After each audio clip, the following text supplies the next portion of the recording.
Acompanhe comigo a leitura, por favor. Passadas essas coisas, Jesus andava pela Galileia, porque não desejava andar pela Judeia, visto que os judeus queriam matá-lo. E a festa dos judeus, chamada Festa dos Tabernáculos, estava próxima. Então, os irmãos de Jesus se dirigiam a ele e disseram: deixe esse lugar e vá para a Judeia, para que também os seus discípulos vejam as obras que você faz. Porque se alguém quer ser conhecido, não pode realizar os seus feitos em segredo. Já que você faz estas coisas, manifeste-se ao mundo. Acontece que nem mesmo os irmãos de Jesus criam nele. Então Jesus lhe disse: o meu tempo ainda não chegou, mas para vocês, qualquer tempo é oportuno. O mundo não pode odiar vocês, mas a mim ele odeia, porque eu dou testemunho a respeito dele, dizendo que as suas obras são más. Vão vocês para a festa, eu não vou, porque o meu tempo ainda não se cumpriu. Tendo dito isso, Jesus continuou na Galileia. Depois que seus irmãos tinham ido à festa, Jesus também foi, não publicamente, mas em segredo. Ora, os judeus o procuravam na festa e perguntavam: onde estará ele? E havia uma grande murmuração a respeito de Jesus entre as multidões. Uns diziam: ele é bom, e outros afirmavam: não é, ele engana o povo. Entretanto, ninguém falava dele abertamente, por ter medo dos judeus. Quando a festa já estava na metade, Jesus foi ao templo e começou a ensinar. Então os judeus se maravilhavam e diziam: como é que ele pode ser letrado se não chegou a estudar? Jesus lhes respondeu: o meu ensino não é meu, mas daquele que me enviou. Se alguém quiser fazer a vontade de Deus, conhecerá a respeito da doutrina, se ela é de Deus ou se falo por mim mesmo. Quem fala por si mesmo está buscando a sua própria glória. Mas o que busca a glória do que o enviou, esse é verdadeiro e nele não há falsidade. Não é fato que Moisés deu a lei para vocês? Contudo, nenhum de vocês a cumpre, porque estão querendo me matar? Acompanhe comigo agora o versículo 37. No último dia, o grande dia da festa, Jesus se levantou e disse: se alguém tem sede, venha a mim e beba. Quem crer em mim, como diz a Escritura, do seu interior fluirão rios de água viva. E ele disse a respeito do Espírito, que os que nele crescem haveriam de receber, pois o Espírito até aquele momento não tinha sido dado, porque Jesus ainda não havia sido glorificado. Quando ouviram essas palavras, alguns do meio do povo diziam: este é verdadeiramente o profeta. Outros diziam: ele é o Cristo. Outros, porém, perguntavam: por acaso o Cristo virá da Galileia? Não diz a Escritura que o Cristo vem da descendência de Davi e da aldeia de Belém, de onde era Davi? Assim houve divisão entre o povo por causa dele. Alguns queriam prendê-lo, mas ninguém lhe pôs as mãos. Os guardas voltaram à presença dos principais sacerdotes e fariseus e lhes perguntaram: por que vocês não o trouxeram? Eles responderam: jamais alguém falou como este homem. Os fariseus disseram aos guardas: será que também vocês foram enganados? Por acaso alguma das autoridades ou algum dos fariseus creu nele? Mas esse povo, que nada sabe da lei, é maldito. Nicodemos, um deles, que antes tinha ido conversar com Jesus, perguntou-lhes: será que a nossa lei condena um homem sem primeiro ouvi-lo e saber o que ele fez?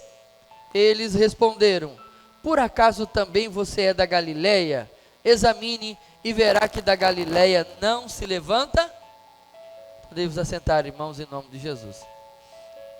Eu li a NAA, nova versão atualizada, uma das versões mais novas para o Novo Testamento. Queridos irmãos, o apóstolo João, junto de Tiago e Pedro, eles formavam os mais valentes, ilustres discípulos de Jesus. Esses três eram os generais de Jesus. estavam sempre junto de Jesus. João é filho de Zebedeu e Salomé, e que aparecem no Novo Testamento como uma família abastada. Este João, desses 3 homens, se torna o mais íntimo dos discípulos de Jesus. De acordo com fragmentos muratorianos, irmãos, João nunca teve o objetivo, o interesse em escrever, em se tornar um escritor famoso, mas foram os bispos e os colaboradores que começaram a pedir para João, para ele escrever, e através disso que ele escreveu o evangelho que nós lemos aqui. O propósito de João, através do seu evangelho, é mostrar que Jesus se revelou de todas as maneiras, de várias formas, mas os homens, alguns creram nele, e outros simplesmente decidiram duvidar e não crer no Senhor. Irmãos, eu gostaria de pedir a sua atenção, para que você acompanhasse comigo através do capítulo 7, algo que Deus tem para minha e para a sua vida. O capítulo 7 está falando sobre uma grande festa que havia em Jerusalém. E eu gostaria de, pautado nesta festa, falar sobre algumas lições que nós podemos tirar, podemos extrair do capítulo 7 do Evangelho de João. E eu gostaria que você acompanhasse comigo, irmãos. Era outono, provavelmente no dia 12 de outubro do ano 29. Nesse dia se dava início a uma das 3 mais importantes festas do judaísmo, uma festa chamada de Festa das Cabanas. Em língua hebraica o povo falava Sukkot, que quer dizer cabana ou tabernáculo. É interessante que para participar da Festa das Cabanas, os judeus subiam aos montes e traziam ramos de oliveira, zambujeiro, murta, palmeira, para construir as suas cabanas de galhos e folhas. Durante a festa era realizada uma cerimônia de derramamento de água do tanque de Siloé, em comemoração à fonte refrescante que tinha fluído milagrosamente lá no deserto da rocha em Meribá, Êxodo capítulo 17. Havia, portanto, em cada dia uma grande expectativa que Deus haveria de trazer ao seu povo judeu as águas da salvação, a água viva, se referindo ao Espírito Santo. O povo bradava de júbilo quando a água era derramada, porque sabia que em algum daqueles dias Deus poderia dar o Espírito Santo a eles.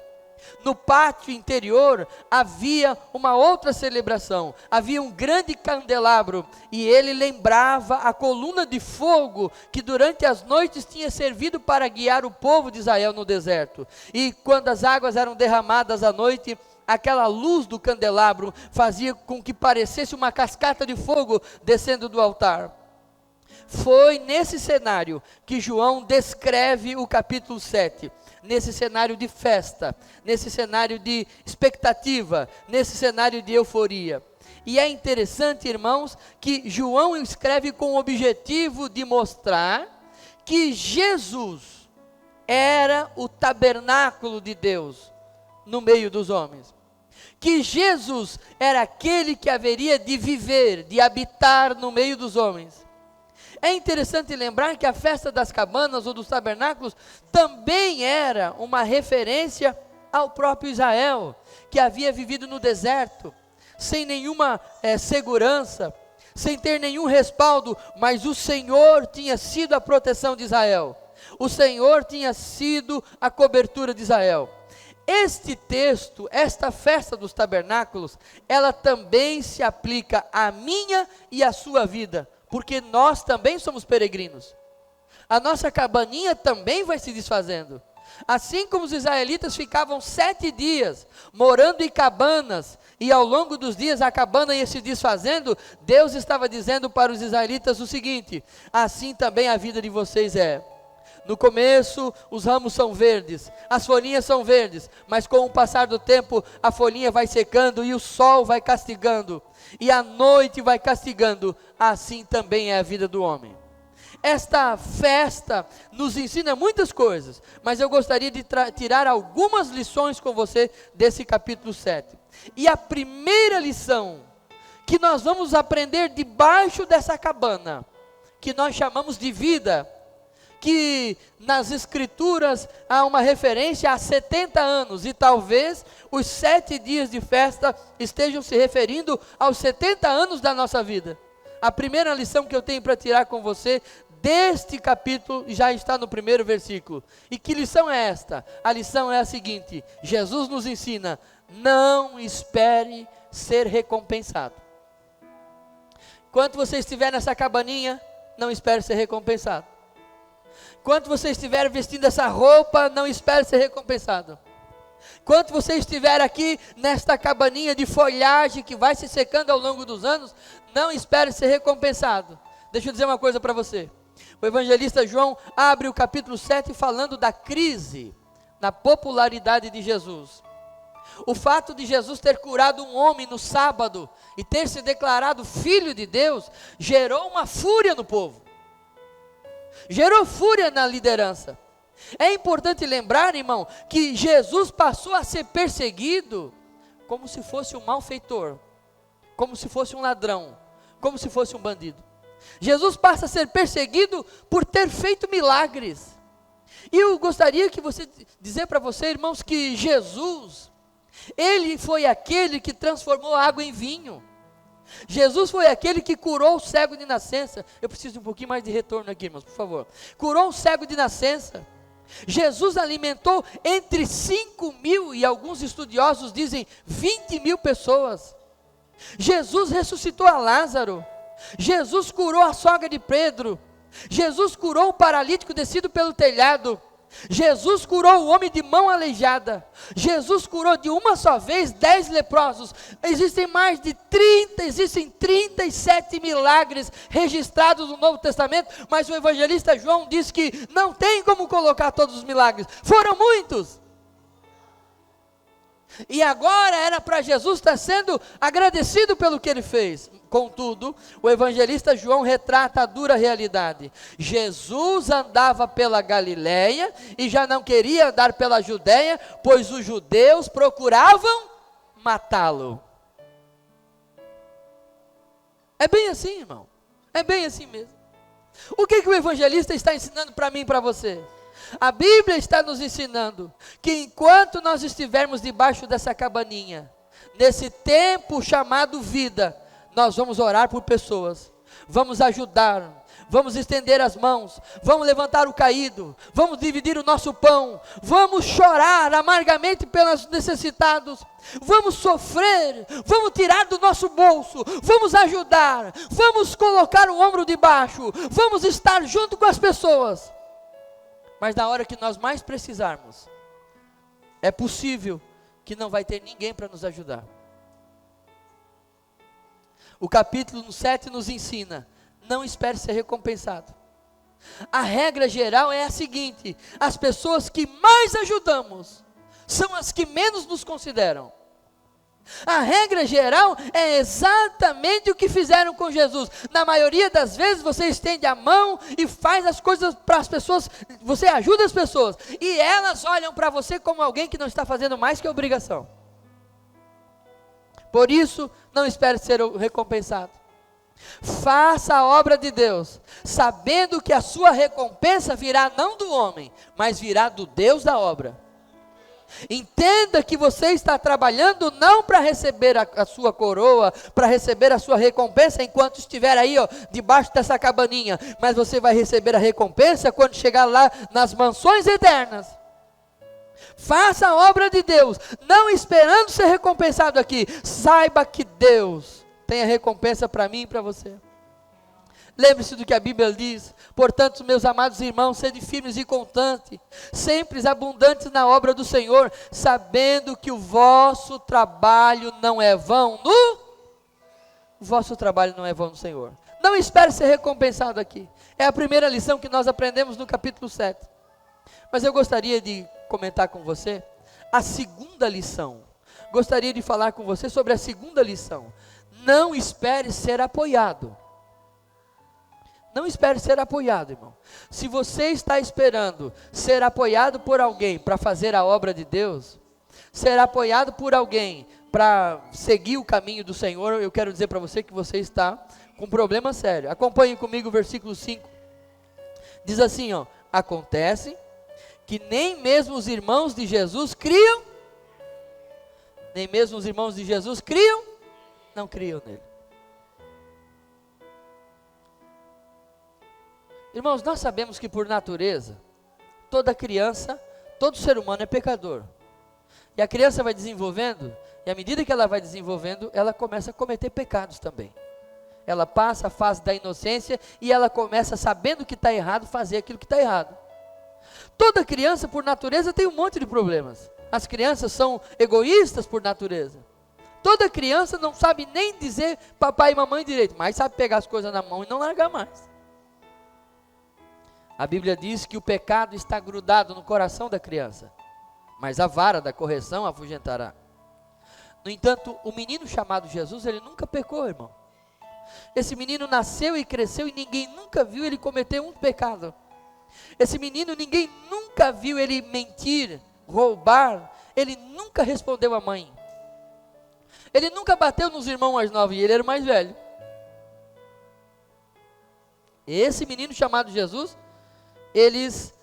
em 33 anos de vida, ele nunca fez o mal, ele só fez o bem. E mesmo assim, mesmo vendo uma vida sobrenatural que aquele menino vivia, os seus irmãos não criam nele, não apoiavam ele.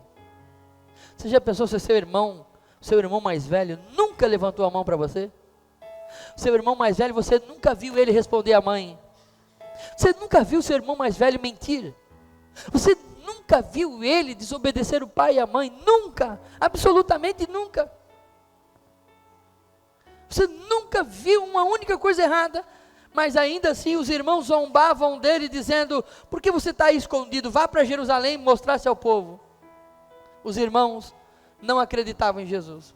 É bem assim, irmão, é bem assim. A Bíblia está nos ensinando que enquanto nós estivermos aqui nessa cabaninha, nós, nesse tempo chamado vida, nós não devemos esperar ser apoiado por ninguém. Porque uma coisa é verdade, que e é fato, é verdadeiro, o lugar aonde menos nós somos acreditados, muitas das vezes é dentro da nossa própria casa. O lugar aonde mais a nossa conduta é questionada, e a nossa chamada é questionada, na maioria das vezes, é entre os nossos amigos e familiares. Eles olham para nós e dizem: você? Aquela profecia que aconteceu lá, que Deus usa o profeta e diz: meu filho, eu tenho uma grande obra na sua vida. Quando você chega em casa, os amigos e familiares dizem assim: não acredita nisso não, isso aí é coisa de profeta. Nunca faltará alguém para dizer para você: pode vir alguma coisa boa de Nazaré? Nunca faltará alguém para dizer: pode vir alguma coisa boa de Blumenau? Pode vir alguma coisa boa do Paraná? Poderia porventura vir alguma coisa boa do Pará, da Bahia, de São Paulo? Sempre terá alguém para estender o dedo para lhe colocar para baixo, porque não quer lhe apoiar. Sempre vai haver assim.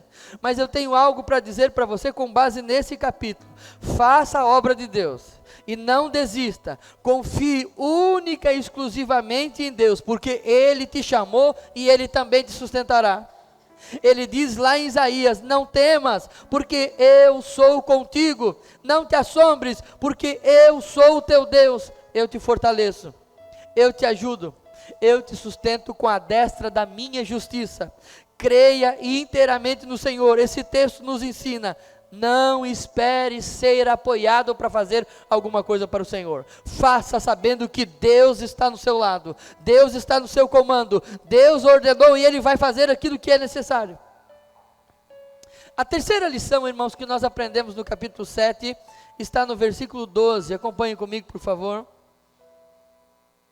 E havia uma grande murmuração a respeito de Jesus entre as multidões. Uns diziam: ele é bom, e outros afirmavam: não, não é, ele engana o povo. Entretanto, ninguém falava dele abertamente por ter medo dos judeus. A terceira lição que nós aprendemos aqui, irmãos, que eu gostaria que você gravasse no seu coração. Irmãos, olhe para mim. não espere ser reconhecido por ninguém. Se você quer fazer alguma coisa para Deus, não fique esperando as pessoas te reconhecer. Olha para Jesus. O profeta Isaías profetizou acerca dele, dizendo: o Espírito do Senhor está sobre ele, está sobre mim. O Senhor me ungiu para pregar as boas novas. Ele me enviou para restaurar os contritos de coração, proclamar a liberdade aos cativos e a abertura dos prisões aos presos. O evangelista Mateus claramente mostra que isso se cumpre em Jesus, e o texto diz: Jesus ia pregando o evangelho do reino, curando todas as enfermidades e moléstia do povo. E mesmo assim, nunca houve em Israel nenhum profeta, nenhum homem que tivesse feito tanto milagre como Jesus. Nunca houve em Israel um homem tão poderoso em Deus, a ponto de até os inimigos reconhecer. Não, realmente, isso é um milagre extraordinário. Nunca houve. E no entanto, mesmo assim, o povo estava em dúvida se Jesus era ou não era o Messias. E alguns diziam: não, esse é o Messias. Mas o outro dizia: não, ele não é o Messias, ele engana o povo. Então, irmãos, não, Jesus não esperou o povo dizer: não, ele é o Messias que haveria de vir. Ele foi e realizou a obra que ele tinha que realizar. Ele não esperou ser reconhecido. Eu quero dizer para você que é bem assim. É desse jeito. A Bíblia está nos ensinando que enquanto nós estivermos nessa cabaninha aqui, ó, nesse tempo chamado vida, nós não devemos esperar ser reconhecido para fazer a obra de Deus. É verdade, irmãos, que muitos homens que hoje são considerados heróis foram abandonados quando estavam vivos. Muitos homens que hoje são considerados santos profetas foram perseguidos e mortos enquanto estavam vivos. Então não vai ser diferente com você. Então não vai ser diferente comigo. Muitos homens que foram considerados loucos na sua geração, hoje nós chamamos de mestres, de sábios. Homens que viram o que a sua geração não viu, que falaram o que a sua geração não estava apta para ouvir. Homens que testificaram contra o pecado da sua geração, não foram reconhecidos, mas eles fizeram o que Deus colocou no coração dele, e hoje são reconhecidos. Eu preciso dizer para você uma coisa, irmão: não espere ser reconhecido auxiliar para fazer o trabalho de um auxiliar. Não espere ser reconhecido na igreja como um diácono para servir como diácono na comunidade. Não espere ser reconhecido como um presbítero, evangelista ou pastor para sair em busca das almas, para rebanhar as almas, para curar as almas. Faça o que Deus colocou na sua mão. Não espere o reconhecimento dos homens. Faça aquilo que Jesus mandou você fazer. Jesus fez inúmeros milagres, pregou centenas de discursos. Jesus caminhou aproximadamente 50 mil quilômetros.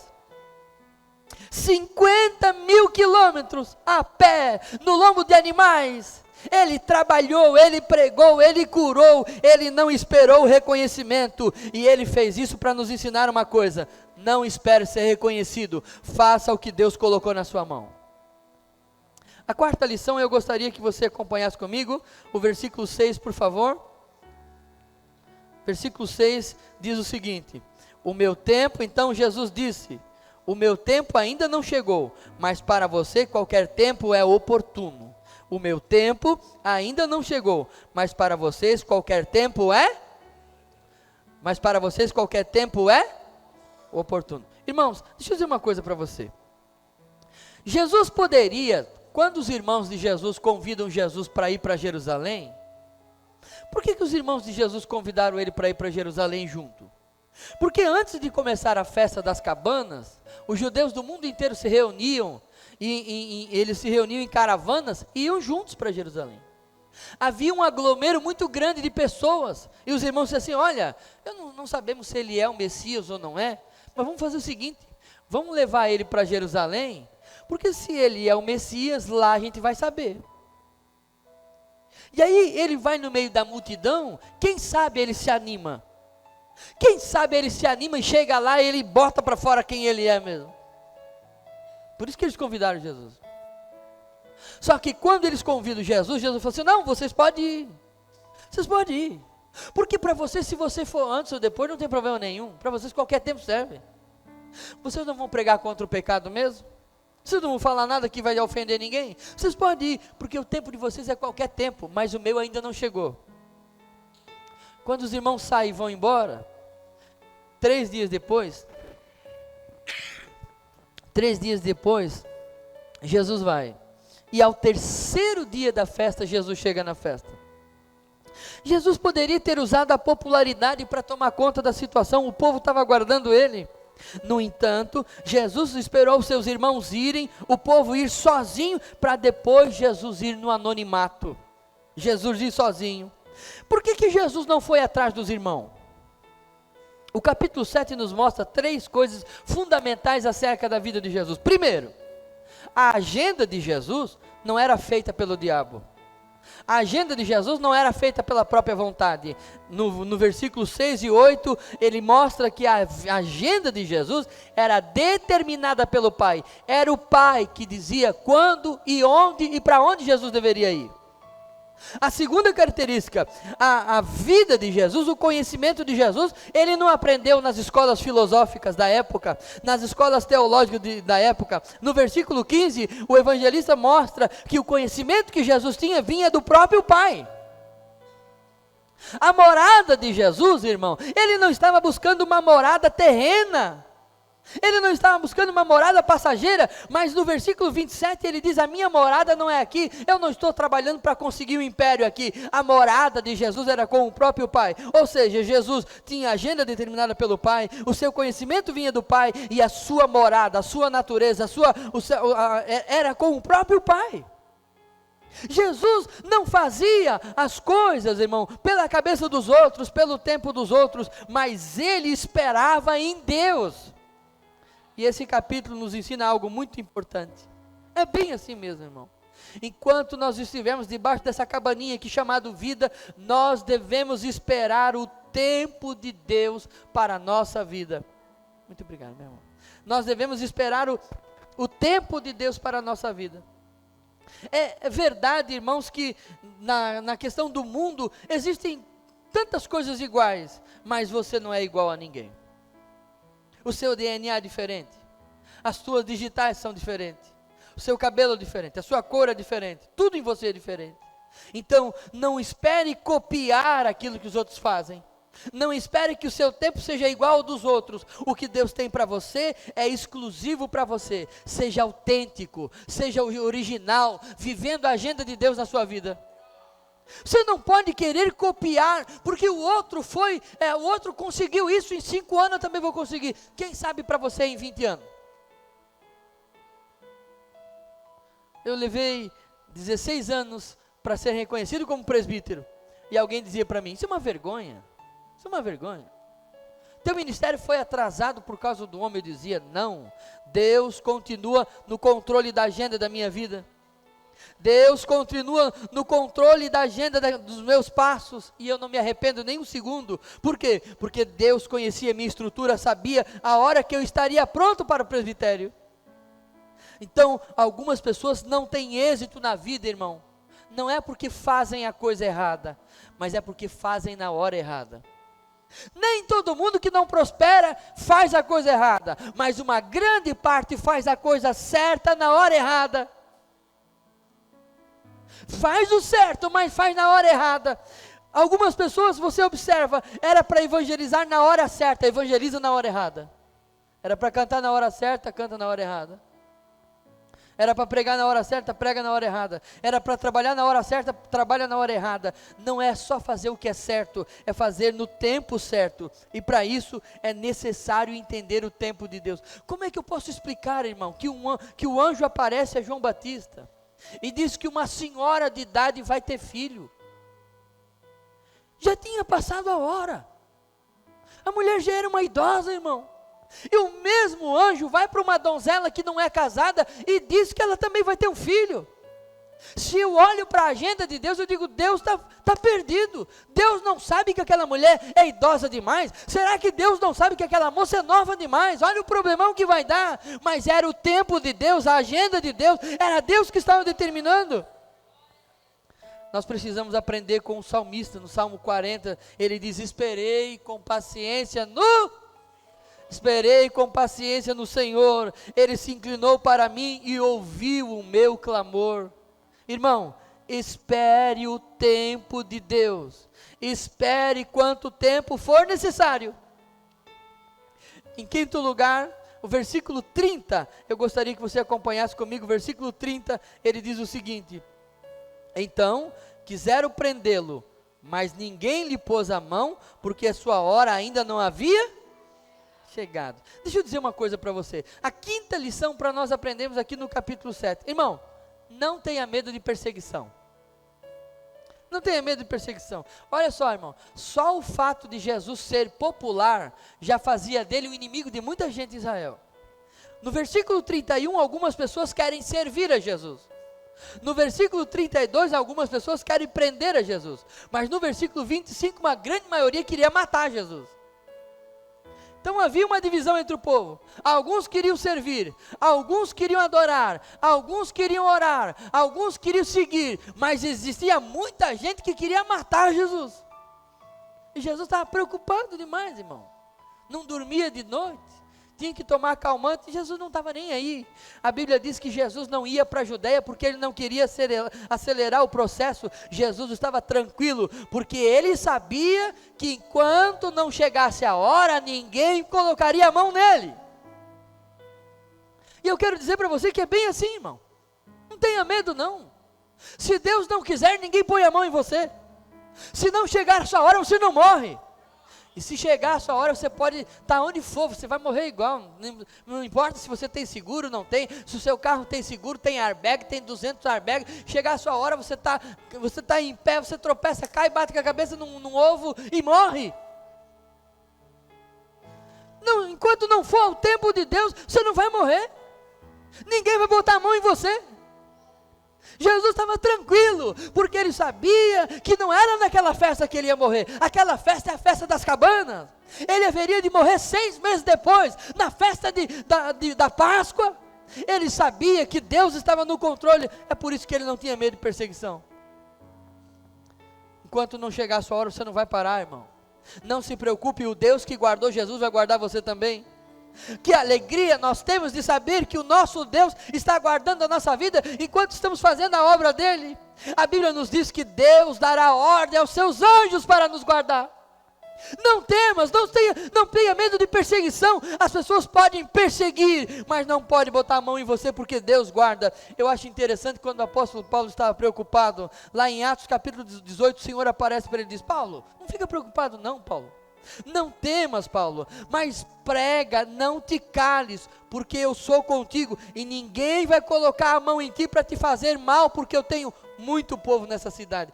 Que alegria, que esperança maravilhosa. O Senhor diz para mim e para você: não tenha medo de perseguição não, nem na sua casa, nem no seu trabalho, nem na sua rua. Não tenha medo, o Senhor é que te guarda, e ninguém vai botar a mão em você se Deus não permitir, e se Ele permitir é para o seu bem, não é para o seu mal.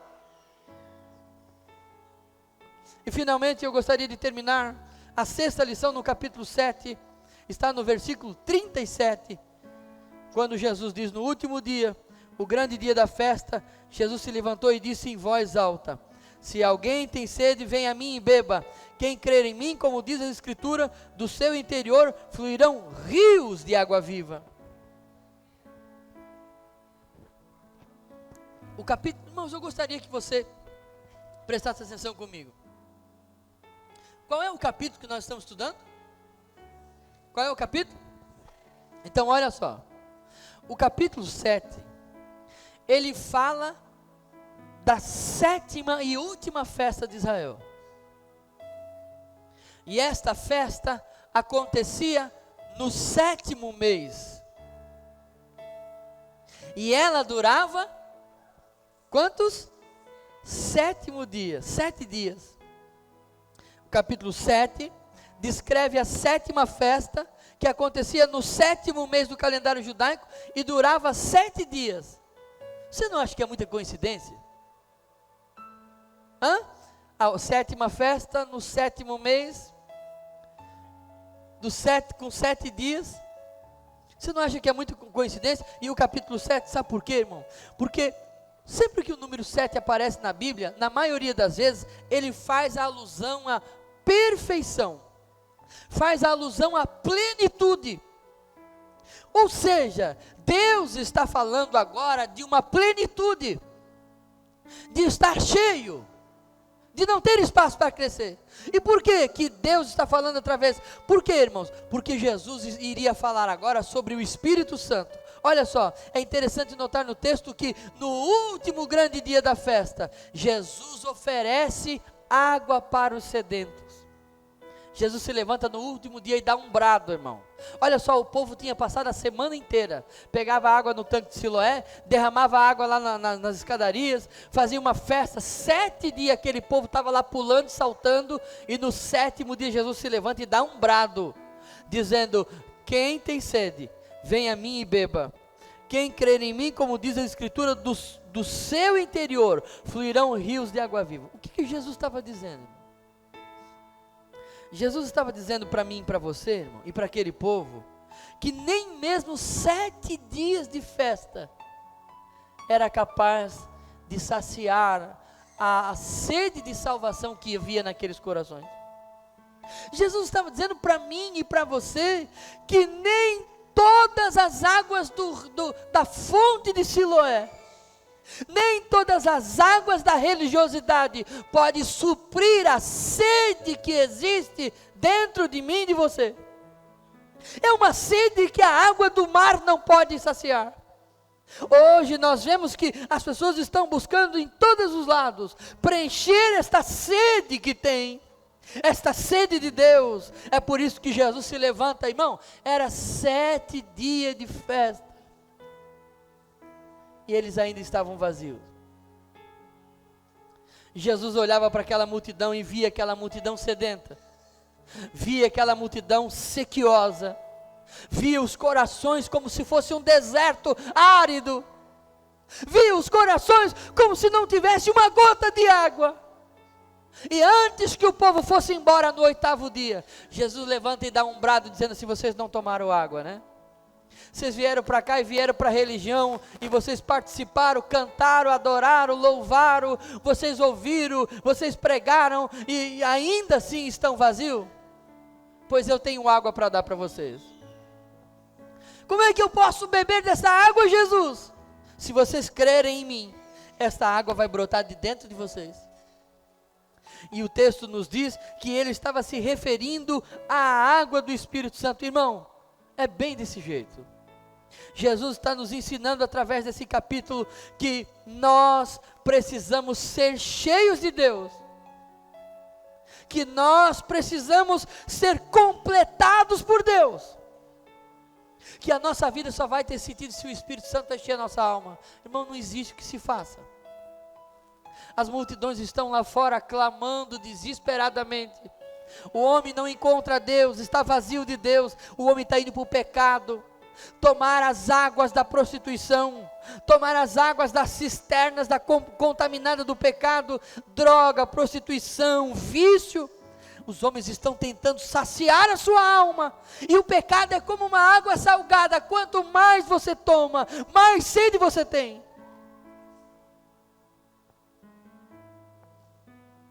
Seja cheio de Deus, irmão. Seja cheio do Espírito Santo. Faça a diferença.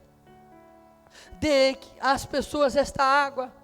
Conduza as pessoas a esta fonte de água cristalina que é Jesus. Jesus quer matar a sua sede. Jesus quer matar a sua sede. Dentro da nossa alma tem um vazio do tamanho de Deus. Dentro da nossa alma tem um deserto terrível. Mas a chuva do Espírito Santo pode alagar esse deserto e fazer brotar ervas, fazer brotar plantas, fazer brotar vida. Se nós não tomarmos desta água, se nós não formos cheios desta água, se nós não bebermos desta água, a nossa vida vai ser seca. Tudo que nós botar a mão vai morrer. Todo lugar que nós chegar vai ser seco, vazio, sequioso. Nós podemos chegar num lugar alegre, e quando nós chegar lá vai virar tristeza.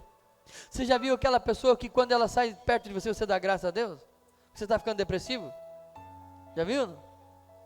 Você já viu aquela pessoa que você acorda de manhã, está aquele sol lindo, depois de uma semana de chuva? Daí está aquele sol lindo, maravilhoso, e você diz assim para ela: meu Deus, graças a Deus por esse sol. Daí ela fala assim: mas agora tu vai ver a lama que vai estar aí.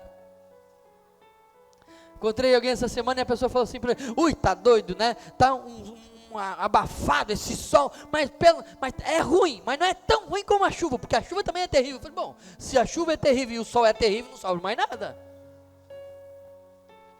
Por quê, irmão? Porque está faltando água. O coração está virado num deserto. O coração está sequioso. No deserto você pode plantar o que quiser que não dá, irmão.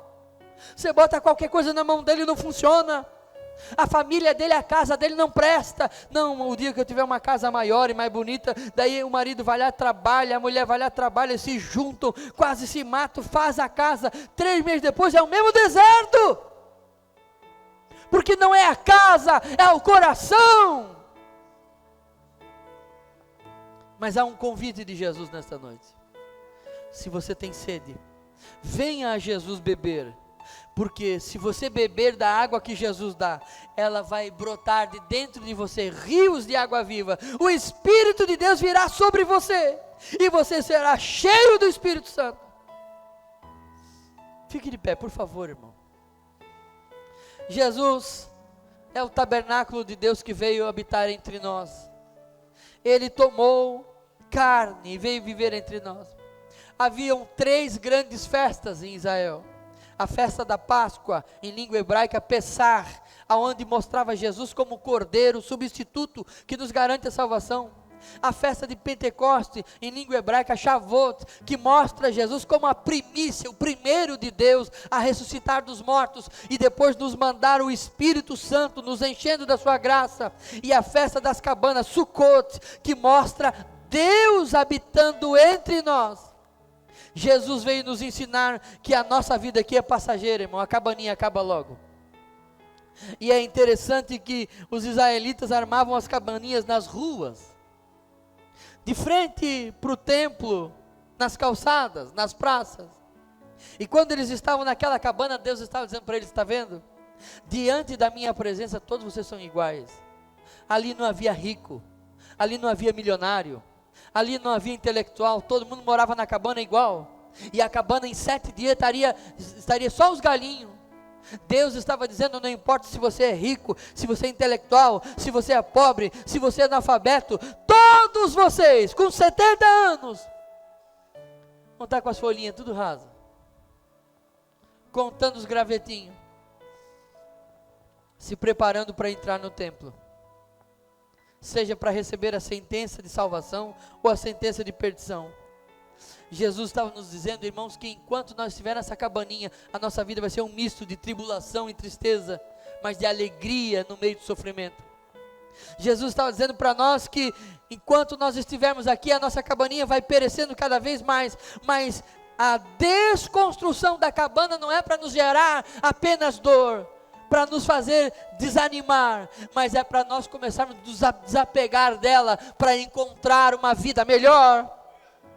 Deus estava dizendo através daquela festa, que a nossa cabana ao longo do tempo vai piorando, vai ficando doente, vai perecendo, mas Deus tem uma vida nova para nós. Deus tem um tabernáculo imortal, tem um tabernáculo incorruptível para a nossa vida, e é isso que nós teremos com Jesus. Ele quer nos fazer feliz, Ele quer nos levar para estar junto com Ele. E eu encerro aqui dizendo para você nesta noite, irmão,